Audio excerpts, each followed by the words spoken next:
అందరి సమక్షంలో పెళ్లితో ఒక్కటైన సిద్ధు, ప్రేరణ 'నిండు మనసులు' సీరియల్ జూలై 14 ఎపిసోడ్లో ఏం జరిగిందో ఈ వీడియోలో చూద్దాం. రాజశేఖర్కి ఇందిర భార్య అని తన పిల్లలు రాజశేఖర్ పిల్లలు అనడానికి నాకు సాక్ష్యాధారాలు కావాలని ఘన అడగటంతో DNA రిపోర్ట్స్కి సంబంధించిన సాక్ష్యాలని ఇందిర దగ్గర నుంచి తీసుకుని ఘనకి చూపిస్తాడు సిద్ధు. అవి చూసి ఘన షాక్ అవుతాడు. ఇక వెంటనే ఇందిర, ఈరోజు నేను ఏ తప్పు చేయలేదని అందరికీ నిజం తెలిసిందే, నా కూతుర్ల మీద పడిన మచ్చ పోయిందని చాలా సంతోషపడిపోతూ ఉంటుంది. ఈ క్షణం కోసమే నేను బ్రతికి ఉన్నాను అంటుంది ఇందిర. మా గురించి నిజం తెలుసుకున్న వాళ్ళు మమ్మల్ని నమ్మండి అంటుంది ఇందిర. పెళ్లి సమయం దగ్గర పడిందని పిలుస్తారు. వాళ్ళిద్దరూ పెళ్లి పీటల మీద కూర్చుంటారు. రాజశేఖర్ సిద్ధు కాళ్ళు కడుగుతాడు. ప్రేరణ తన తల్లిదండ్రుల సమక్షంలోనే సిద్ధుని మరోసారి పెళ్లి చేసుకుంటుంది. అందరి సమక్షంలో ప్రేరణ సిద్ధుల పెళ్లి చాలా ఘనంగా జరుగుతుంది. అందరూ కూడా ఆశీర్వదిస్తారు. సిద్ధు, ప్రేరణ దండలు మార్చుకుంటారు. మరో సీన్లో ఈశ్వరి, ఘన ఇద్దరు కూడా ఇంటికొస్తారు. ఇంటికొచ్చాక రాజశేఖర్ మాటలే తలుచుకుని ఘన రగిలిపోతూ ఉంటాడు. ఇక ఈశ్వరి ఘనతో, మనం అనుకున్నదేంటి, అక్కడ జరిగిందేంటి అని అంటుంది. ప్రేరణ తన జీవితంలో తలెత్తుకోకుండా చేద్దామని మనం అనుకుంటే అందరి ముందు మనమే తలదించుకోవాల్సి వచ్చింది అని ఈశ్వరి అంటుంది. దీనంతటికీ కారణం ఆ పిరికివాడే అని రాజశేఖర్ని ఉద్దేశించి ఘన అంటాడు. తనక్కడికి రాకుండా ఉంటే పరిస్థితి ఇంతవరకు వచ్చేదే కాదని ఘన అంటాడు. ఆ సిద్ధు, ప్రేరణ ఇద్దరూ చాలా తెలివితేటలతో ఇదంతా చేశారు అంటాడు ఘన. మీ నాన్న అందరి ముందు ఆ ఇందిర తన భార్య అని తన పిల్లల గురించి చెప్పారు.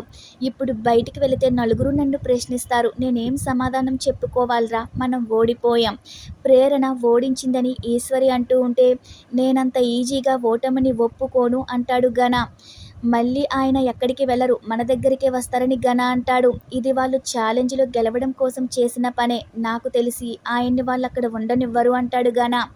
ఎంత జరిగాక ఆయన మళ్ళీ ఈ ఇంట్లో అడుగుపెట్టడానికి వీల్లేదు అంటుంది ఈశ్వరి. ఇన్ని రోజులు ఆయన నాకు మాత్రమే భర్త, నీకు తండ్రి అనుకున్నాను, కానీ ఆయన చెప్పిన ఒక్క మాట వల్ల మన జీవితాలే మారిపోయాయి. వాళ్ళు ఆనందంగా ఉన్నారు, మన పరిస్థితి ఇలాగైంది. నేను ఆయన్ని నా భర్త కింద ఒప్పుకోను, నాకు ఆయన ఇష్టమే లేదు అంటుంది ఈశ్వరి. నాకు వెన్నుపోటు పొడిచిన వాళ్ళని నేను క్షమించలేను అంటుంది ఈశ్వరి. నీకన్నా కూడా ఎక్కువగా నేను అవమానంగా ఫీల్ అవుతున్నానని ఘన అంటాడు.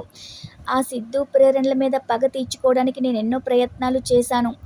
ఇప్పుడు అదే జరుగుతుంది అనుకుంటే జరగలేదు. వాళ్ళు కోలుకోలేని పెద్ద దెబ్బే కొడతానని ఆ ప్రేరణని సిద్ధు నుంచి దూరం చేస్తాను, బాధపడొద్దు అంటాడు ఘన. ఓడిపోవడం నేను తట్టుకోలేకపోతున్నాను, వాళ్ళని ఏదో ఒకటి చేసే వరకు నాకు నిద్ర పట్టదు అని ఈశ్వరి అంటుంది. ఖచ్చితంగా వాళ్ళు బాధపడేలా చేస్తానని ఘన అంటాడు. నువ్వు కాదు, నేను వాళ్ళని వదలను అంటుంది ఈశ్వరి. సరే అమ్మా, నువ్వు అనుకున్నట్టే చేద్దామని ఘన అంటాడు. ఇక మరో సీన్లో పెళ్ళి అయిపోగానే అందరూ బయటికి వస్తారు. మీ పెళ్ళి చూసే అదృష్టం అందరికీ వచ్చింది. ఇక ముందు ఏ బాధ లేకుండా హ్యాపీగా ఉండండి, హ్యాపీ మ్యారీడ్ లైఫ్ అని రంజిత్ సిద్ధుతో అంటాడు.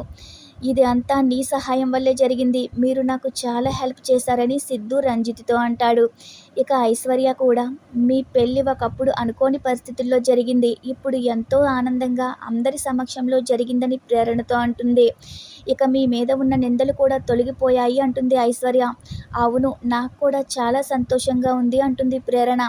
ఇక మనం ఎవ్వరికీ భయపడక్కర్లేదు, ఎప్పటికీ భయపడక్కర్లేదు, మనకన్నీ మంచి రోజులే అంటుంది ప్రేరణ. మనం ధైర్యంగా తలెత్తుకుని తిరగొచ్చు అని ప్రేరణ అంటుంది. ఇక ఇందిర అయితే, అవునమ్మా, ఇక మనం ఎప్పటికీ భయపడక్కర్లేదు, మనకన్నీ మంచి రోజులే, ఈ రోజు కోసమే నేను ఇంతలా ఎదురు చూశాను అంటుంది. మనం నిజంగానే ధైర్యంగా తలెత్తుకుని బ్రతకొచ్చు. ఈ సమాజంలో ఒక ఆడపిల్ల తల్లి ఎంత నరకం అనుభవిస్తుందో నాకు తెలుసు. ఆడపిల్లలకి జీవితం అందించడానికి ఎంతో నలిగిపోతుంది. మీరు ఎంతో సాధించారు, మిమ్మల్ని ఎంతో తీర్చిదిద్దాను, నాకు చాలా సంతోషంగా ఉంటుంది మిమ్మల్ని చూస్తుంటే నాకు అని ఇందిర అంటూ ఉంటే, మంజుల ఇందిరతో మాట్లాడుతూ, మిమ్మల్ని చూస్తుంటే నాకు గర్వంగా ఉంది అంటుంది. ఒక ఆడదాని మనసు ఇంకో ఆడదానికి తప్ప ఎవరూ అర్థం చేసుకోలేరు అంటారు. ఆ రోజు అంతమందిలో నా కూతురు అవమానపడుతుంటే మీరు చూస్తూ ఉన్నారు, తప్పని చెప్పలేకపోయారు. మీ అబ్బాయి సిద్ధు అర్థం చేసుకున్నాడని ఇందిర మంజులతో అంటుంది. అప్పుడు అది తాత్కాలిక పెళ్లి వల్ల ఆ ఈశ్వరి ఘన వాళ్ళు ఇంతలా అవమానించారు. నాలాగా నా కూతురు జీవితం కాకూడదనుకున్నాను. నేను ఈ రోజు కోసం ఇంతలా పోరాడాను అంటుంది ఇందిర. చివరి వరకు యుద్ధం చేశాను. నేనేమైనా పర్లేదు. లోకం దృష్టిలో నా పిల్లలకి న్యాయం జరగాలి అనుకున్నానని ఇందిర అంటుంది. అది సాధించినందుకు నాకు చాలా సంతోషంగా అనిపిస్తుంది అంటుంది ఇందిర. మంచి వాళ్లకు భగవంతుడు ఎప్పుడూ తోడుగా ఉంటాడు అంటారు. ఎన్ని కష్టాలు వచ్చినా మీ కూతుర్లకి అంతా మంచే జరుగుతుంది. మీ మనసులోని బాధని ఇక నుంచి తీసేయండి. మీరు దేని గురించి ఆలోచించొద్దని సిద్ధు ఇందిరతో అంటాడు. మంజులతో ఇందిర మాట్లాడుతూ ఎన్నో ప్రశ్నలకు ఈ పెళ్లి సమాధానమైంది. ఎంతోమంది చిన్నచూపు చూశారు. వాళ్ళందరికీ నిజం తెలిసింది అని అంటుంది. ఇక మంజులని దగ్గరికి పిలిచి మంజుల చేతిలో ప్రేరణ చేతిని పెడుతూ నేను మీకు చెప్పాల్సిన అవసరం లేదు. తల్లిదండ్రులుగా ఆ బాధ్యత మాకుంది కాబట్టి చెప్తున్నాను. నా కూతుర్ని కోడలిగా కాకుండా మీ కూతురులా చూసుకోండి అంటుంది ఇందిర. తనది ఏదైనా తప్పు చేస్తే పెద్ద మనసుతో క్షమించండి అంటుంది. నా కూతుర్లకు మంచితనం మానవత్వం నేర్పించాను. బంగారం లాంటి సిద్ధు జీవితంతో తన జీవితం ముడిపడింది. ఇంక నాకు ఏ బాధ లేదు. నా బాధ్యతను మీ చేతిలో పెడుతున్నానని ఇందిర అంటుంది. నాకు ఒక కూతురుంది. మీ బాధను నేను అర్థం చేసుకోగలను. ప్రేరణ మా ఇంటి కోడలైనా మీ కూతురుగా మా అందరి దృష్టిలోని ఉంటుంది. తెగిపోయిన బంధం మళ్ళీ కలవాలన్నా ఆ భగవంతుడి ఆశీర్వాదం ఉండాలి అంటారు.